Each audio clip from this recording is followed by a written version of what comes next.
السلام علیکم ورحمۃ اللہ وبرکاتہ۔ الحمدللہ آپ تمامی حضرات خیریت سے ہوں گے۔ آج ایک بہت ہی امپورٹنٹ مسئلے کے بارے میں آپ لوگوں کو جانکاری دینے کے لیے حاضر ہوا ہوں۔ بہت سارے لوگ واٹس ایپ کے ذریعے، میل کے ذریعے اور فون کر کے مسئلہ پوچھتے ہیں۔ الحمدللہ تو یہ بہت اچھی بات ہے۔ آج کل ڈیجیٹل زمانہ ہے، مگر یاد رکھیے آپ جس عالم کو جانتے ہیں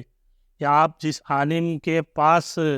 آپ کو جانکاری ہے اسی سے آپ مسئلہ پوچھیں گے تو انشاءاللہ آپ کو فائدہ ہوگا۔ ایرے گہرے کوئی بھی بندے کے پاس آپ مسئلہ پوچھیں گے، اس کو جواب آتا ہے کہ نہیں آتا ہے، اور وہ اگر جواب دینے کے لیے بیٹھے گا تو ہو سکتا ہے کچھ غلط بات بیان کر دے اور آپ کو گنہگار ہوں۔ آپ لوگوں سے میں خاص گزارش کروں گا جتنے زیادہ ویڈیوز آپ لوگوں کے پاس پہنچے میرے یا کسی بھی عالم دین کی جس کو آپ جانتے ہیں کہ یہ اہل سنت والجماعت سے ہے، ان تمام ویڈیوز کو لائک کریں، شیئر کریں، سبسکرائب کریں، تاکہ جو دین کے مسائل ہیں، تو دین کے مسئلے وہ لوگوں کو معلوم ہو سکے۔ آج ایک امپورٹنٹ بات ہم انشاءاللہ بتانے کے لیے حاضر ہوئے ہیں کہ کچھ لوگوں نے پوچھا ہے کہ جب ہم کلام پاک پڑھتے ہیں، قرآن پڑھتے ہیں، تو وہ اپنے مرحوم کو کس طریقے سے بخشے، یعنی ایصال ثواب کس طریقے سے کرے۔ بہت لوگوں کے مائنڈ کے اندر یہ کنفیوژن ہوتا ہے، اور کچھ لوگوں کے دل میں یہاں تک ہوتا ہے، ہمیں ہنسی بھی آتی ہے کہ جب کسی کو فاتحہ کھانے کے لیے اپنے گھر پر بلاتے ہیں، مثال کے طور پر اس نے 5 کلام پاک پڑھے، اس کے والد صاحب کا، اس کے ابا کا، اس کے دادا کا فاتحہ ہے، تو دل کے اندر یہ سوچتے ہیں کہ کسی کو بلایا ہے پڑھنے کے لیے، وہ ہمارے ماں باپ کو نہیں بخشے گا اور اپنے مرحوم کو بخشے گا تو کیا ہوگا؟ میری ہنسی کی بات ہے، ایسا تو ہو ہی نہیں سکتا ہے۔ مگر پھر بھی یاد رکھیے کہ اگر آپ کلام پاک جب پڑھنا شروع کرتے ہیں، جب آپ کے دل کے اندر یہ نیت ہوتی ہے کہ یہ میں کلام اپنی ماں کے لیے، اپنے ابا کے لیے، اپنے دادا کے ایصال ثواب کرنے کے لیے پڑھ رہا ہوں، یاد رکھیے ایک مسئلہ۔ اور ہوتا بھی ہے نا کہ جب ہم پڑھنا شروع کرتے ہیں تو دل کے اندر یہ نیت ہوتی ہے کہ یہ کلام پاک ختم کرنے کے بعد میں اپنے ابا کو، اپنی امی کو، اپنے دادا کو یا اپنے مرحومین کو ایصال ثواب کروں گا۔ اللہ کے رسول کی حدیث، اللہ کے رسول ارشاد فرماتے ہیں الاعمال بالنیات، عمل کا دار و مدار نیتوں کے اوپر ہوتا ہے۔ تو جب آپ کلام پاک کھول کر پڑھنا شروع کریں گے اور جب آپ پڑھتے جائیں گے، اس کا ثواب جس نیت سے آپ پڑھ رہے ہیں، اگر آپ اپنے باپ کے ایصال ثواب کے لیے پڑھ رہے ہیں تو آپ جتنا کلام پاک پڑھتے جائیں گے اپنے باپ کو اس کا ثواب ملتا جائے گا۔ آپ جتنا کلام پاک پڑھتے جائیں گے آپ کے دادا کو، آپ کے مرحومین کو اس کا ثواب ملتا جائے گا۔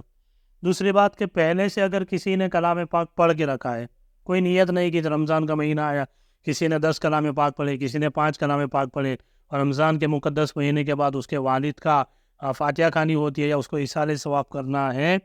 تو وہ بندہ کیا کرے گا؟ اپنے ہاتھ اٹھا کر یا سامنے کوئی میٹھی چیز رکھ کر فاتحہ خوانی پڑھنے کے ٹائم پر یا ایسے ہی 3 مرتبہ درود شریف پڑھے گا، اور 3 مرتبہ درود شریف پڑھنے کے بعد اللہ کی بارگاہ میں ہاتھ اٹھا کر دعا کرے گا، الہی میں نے جو کچھ بھی پڑھا ہے یا میں نے جو مکمل کلام پاک پڑھا ہے اس کا ثواب سب سے پہلے حضرت محمد مصطفیٰ صلی اللہ علیہ وسلم کی بارگاہ میں نظر کرتا ہوں، قبول فرما۔ یعنی سب سے پہلے اپنی نبی کی بارگاہ میں پہنچانا ہے، پھر دعا کرے کہ الہ العالمین ہمارے نبی کے صدقے میں اس کا ثواب تمام انبیاء کرام، اولیاء کرام، صحابہ کرام اور شہیدان کربلا کی بارگاہ میں نظر کرتے ہیں، قبول فرما۔ الہ العالمین اس کا سارا ثواب تیرے محبوب کے صدقے میں 12 اماموں کی بارگاہ میں نظر کرتے ہیں، قبول فرما۔ پنجتن پاک کی بارگاہ میں نظر کرتے ہیں، قبول فرما۔ اور اس کے بعد الہ العالمین میں نے جو کچھ بھی پڑھا ہے، درود پڑھا، کلمہ پڑھا، نمازیں پڑھی، قرآن پڑھا، اس کا سارا ثواب اپنے باپ کا نام لے، اپنی ماں کا نام لے، یا جس کو ایصال ثواب کرنا ہے اس کا نام لے کر الہی میں نے جو کچھ بھی پڑھا ہے فلاں کو یہ ایصال ثواب ہو جائے اللہ کے رسول کے صدقے میں، اور اس کے بعد 3 مرتبہ درود شریف پڑھے، انشاءاللہ آپ نے جو کچھ بھی پڑھا ہے وہ آپ کے مرحوم کو ایصال ثواب ہو جائے گا۔ تو یہ قرآن بخشنے کا آسان طریقہ ہے۔ آپ دل کے اندر بھی نیت کریں گے انشاءاللہ تب بھی آپ کے مرحومین کو اس کا ثواب پہنچ جائے گا۔ کچھ لوگوں کے اندر یہ غلط فہمی ہے کہ قرآن جب ختم کرتے ہیں تو پھر یہ سوچتے ہیں کہ اس کو بخشنا ہی پڑے گا، کسی کو پہنچانا ہی پڑے گا، تو ایسا نہیں ہے۔ آپ نے اگر کلام پاک پڑھا ہے، کچھ پارے پڑھے ہیں، اور آپ اگر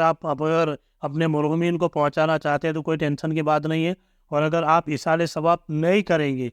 تب بھی آپ کا پڑھا ہوا اللہ تعالیٰ نے آپ کے دونوں کاندھے پر 2 فرشتوں کو رکھا ہے، ایک نیکی لکھنے والا فرشتہ ہے، ایک برائی لکھنے والا فرشتہ ہے۔ آپ جب کوئی اچھا کام کرتے ہیں، کلام پاک کی تلاوت کرتے ہیں، آپ درود پڑھتے ہیں، آپ نماز پڑھتے ہیں، آپ جو کچھ بھی کام کریں گے یہ نیکی کا فرشتہ لکھ لے گا، اور اللہ کے بارگاہ میں یہ سارا ڈاٹا آپ کا یاد سے جتنا بھی ڈیٹا ہے وہ سارا ڈیٹا اللہ کی بارگاہ میں سیو ہو جائے گا، اور کل قیامت کے دن آپ کو کام آئے گا۔ تو یاد رکھیے کہ اس کے لیے کوئی اسپیشل نہیں ہوتا ہے، آپ جو بھی پڑھیں گے آپ اپنے مرحومین کا نام لے کر دل کے اندر نیت کریں گے کہ میں نے جو کچھ بھی پڑھا ہے ہمارے مرحومین کو پہنچ جائے، تو انشاءاللہ آپ کا پڑھا ہوا آپ کے مرحومین کو پہنچ جائے گا۔ آپ لوگوں کو مسئلہ کلیئر پتہ چل گیا ہوگا۔ اگر آپ کا کوئی ڈاؤٹ ہے تو آپ کامنٹ باکس میں جا کر آپ کامنٹ کریں گے تو انشاءاللہ آپ کے سوالوں کا جواب دیا جائے گا۔ واٹس ایپ نمبر بھی شیئر کیا ہوا ہے اور میل بھی میرا ہے۔ اگر آپ کو کوئی پرابلم ہے، کوئی ڈاؤٹ ہے، کسی مسئلے کے بارے میں آپ پوچھنا چاہتے ہیں تو انشاءاللہ آپ اگر کامنٹ کریں گے، آپ سوال پوچھیں گے تو اسی مسئلے کے اوپر، اسی کامنٹ کے اوپر انشاءاللہ اگلا ویڈیو بنانے کی کوشش کی جائے گی۔ السلام علیکم ورحمۃ اللہ وبرکاتہ۔